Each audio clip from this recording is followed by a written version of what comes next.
حبايبي الحلوين، عاملين ايه؟ يا رب تكونوا بخير. وحشتوني، بقالي كام يوم ما نزلتش معاكم فيديوهات. النهارده عاملين ده غدانا النهارده فضلة خيركم. صينية فراخ بالبطاطس. إيه سهلة وجميلة جدا وسريعة برضو في عمايلها يعني، ومستوية وحلوة اهيت ما شاء الله. اهيت لحمتها اهي، يعني خلاص مستوية خالص خالص اهيت. اهيت وانا بحب اللون ده، يعني بحب اللون الاحمر ده. ويلا بينا بقى عشان نشوف طريقتها احنا عملناها ازاي، وفضلا وليس امرا الاشتراك في القناة وتفعيل الجرس.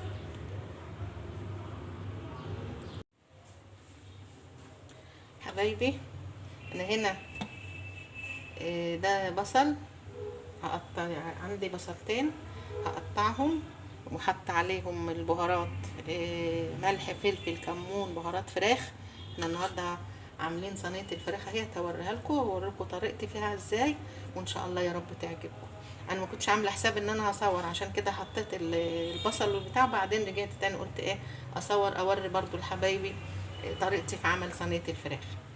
دي احنا بنفيد بعضنا ان شاء الله يعني. اهيت بصله بقطعها كده تقطيع صغير،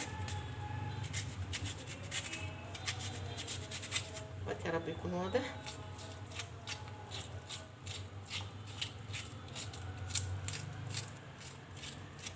اهيت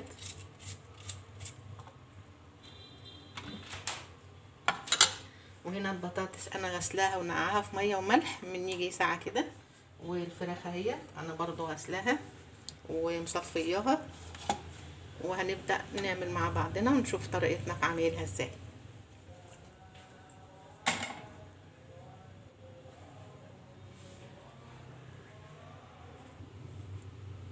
هنا حبايبي انا عملت المرته اهيت، المرته البصل والكمون والفلفل والملح دي عملتها اهي، موجوده قدامكم اهي. وهنا جبت صينيه اهيت، ده بقى اللي هحط فيها الفراخ، فيها برضو ملح وفلفل وكمون، نفس البهارات اللي حطيتها في المرتة دي حطيتها هنا، ملح فلفل كمون بهارات فراخ. وهنا قرن فلفل حراق اهوت، قسمته نصين عشان برضو يعني ايه بحبه يدي ريحة بس. وهنا بصلايه اهيت هقطعها برضو قدامكم، هقطعها كده نص كده اهيت.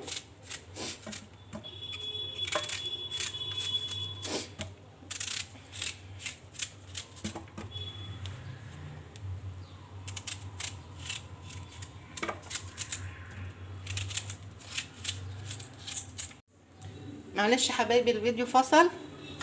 هنا جبت البطاطس وقطعت هنا بصلة اهيت كده، وهنا فلفل، واحدة فلفل حراق، وهنا اللهم صل على حضرة النبي واحدة خضرة من بتاعة التوم اللي احنا فرزناه قبل كده مع بعضنا اهيت برضو اهي، يا رب تكون واضحة.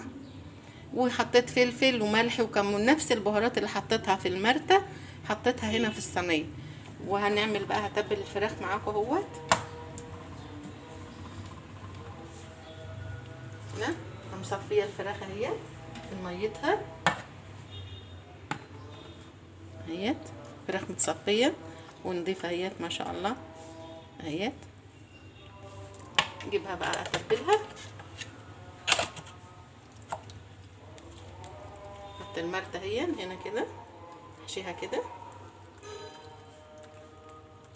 اهيت، حاطه هنا اهي اهيت، واحطها هنا.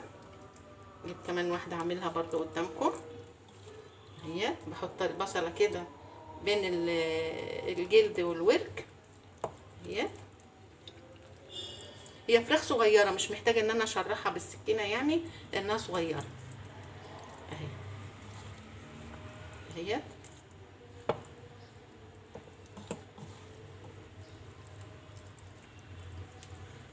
الحشوه كده جوه اهيت، وبغطي عليها اهيت كده،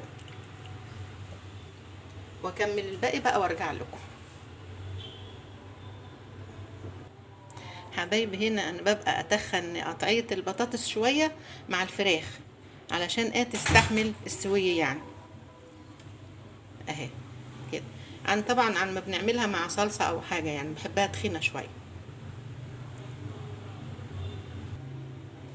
اي حبايبي، هنا انا ضربت آه نص الشفشق طماطم، وحطيت عليه معلقة صلصة كبيرة اللي هي الجاهزة عشان تديها لون حلو يعني وتحميرة حلوة كده اهو. وتقيلة كمان بحبها انا تقيلة، لان طبعا الفراخ هتنزل ميتها والبطاطس هتنزل ميتها برضو، فهتبقى حلوة ان شاء الله بإذن الله. حط لها شويه ميات عشان دي بقى برضه فيها طماطم لانها تقيله، حرام ان انا اسيبها ما اخدهاش يعني. اهي كده تمام. اهي ما عادش مضروبه كويس اصلا يعني كمان مفيش فيها اي تفل خالص اهو، مفيش فيها اي تفله الا حاجات بسيطه جدا جدا يعني.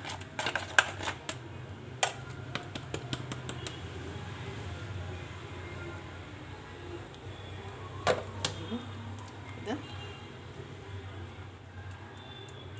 نقطعها كلها بالصلصه كده عشان تبقى حلوه. اهي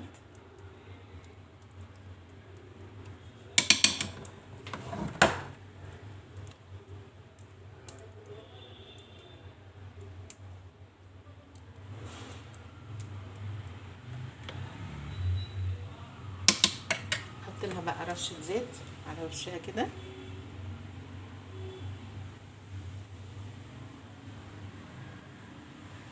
الزيت بيديلها لمعان وحلو وبيخليها شكلها حلو يعني، وبيديلها طراوه حلو.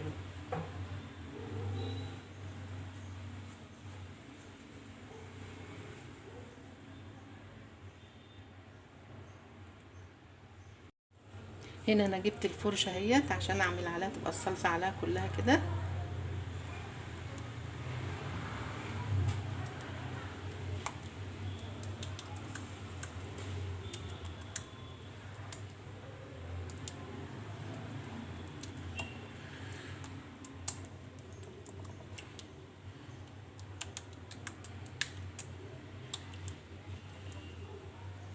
اهيت كلها متغلفه بالصلصه، وولعت البوتاجاز اهوت احطها بقى عليه كده.